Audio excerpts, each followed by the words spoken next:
Blair Witch Project is a film that revolutionized horror through its found footage style and minimalist approach.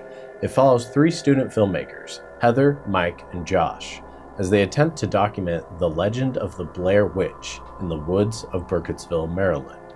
What begins as an innocent documentary quickly descends into a psychological and supernatural nightmare. While the film never explicitly shows a witch or any visible monster, it is filled with signs of an unseen force tormenting the characters. A compelling interpretation is that the Blair Witch is not a living person, but a spirit, a ghostly presence haunting the Black Hills Forest. In other words, the Blair Witch was dead the whole time, and that is precisely what makes her so terrifying.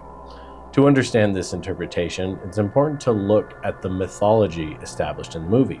Early in the film, townspeople recount the story of Ellie Kedward, a woman accused of witchcraft and banished into the woods in the late 1700s. She presumably died there. Over time, strange disappearances and deaths began to occur, all linked to the forest where she was abandoned. The tale continues through the centuries, suggesting a pattern of supernatural occurrences.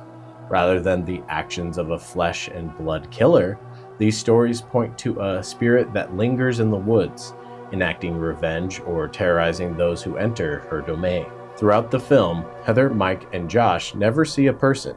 Instead, they experience paranormal phenomena, strange noises at night, mysterious stick figures, piles of rocks, and finally, the eerie disappearance of Josh, followed by his screams in the darkness.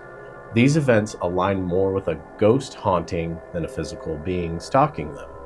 In particular, the iconic final scene where Mike stands facing the corner of the room, just as the killer Rustin Parr supposedly made his victims do. This repetition suggests that the characters are trapped in a supernatural cycle, not hunted by a human, but drawn into the Blair Witch's ghostly curse. And as far as anything more physical happening in the film, I say there's the idea of possession. Mike, standing in the corner of the basement, is an obvious example that he is possessed and not in control of his body. But is he possessed by the witch or by the spirit of one of the murdered children who knows exactly what's about to happen to Heather?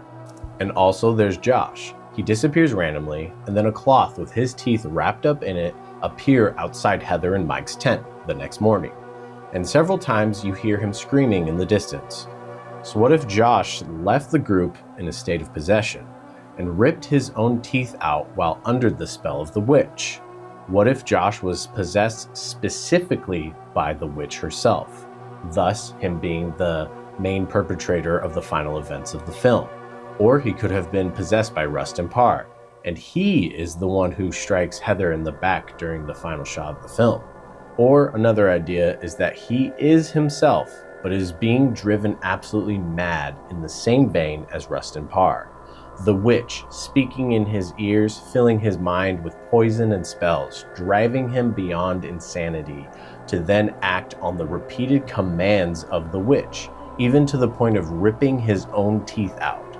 The most compelling evidence for this, I would say, is his screaming in the distance, those being the sounds of him going beyond the point of insanity. Either way, I think there's a lot of evidence that it was Josh who ends up striking Heather at the end of the film. Forest itself behaves almost like a spiritual trap.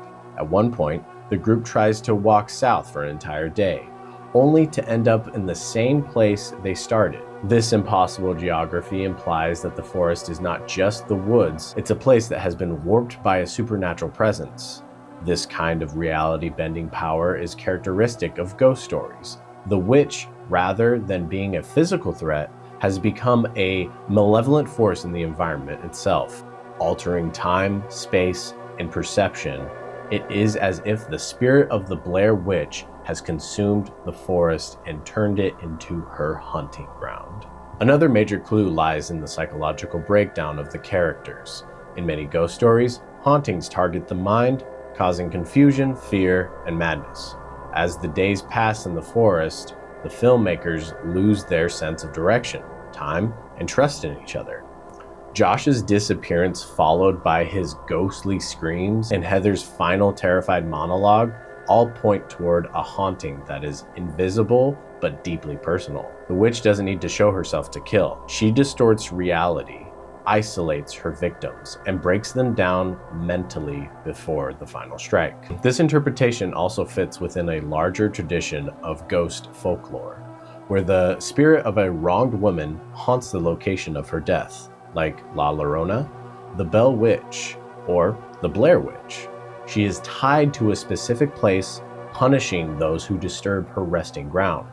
The fact that she never appears on screen strengthens the idea that she is a ghost, operating from beyond the veil rather than a conventional slasher villain. The Blair Witch Project is not about a living witch stalking through the woods, but about a dead one, an angry spirit bound to the forest, enacting a supernatural form of justice or vengeance. The horror doesn't come from what is seen, but from what is never seen, only heard, felt, and feared. By interpreting the Blair Witch as a ghost or demon, we gain a deeper appreciation of the film's unique terror, that of an unseen, unstoppable haunting, one that traps its victims in a timeless nightmare from which there is no escape. The Blair Witch was dead the whole time, and that's why the Blair Witch franchise will never die.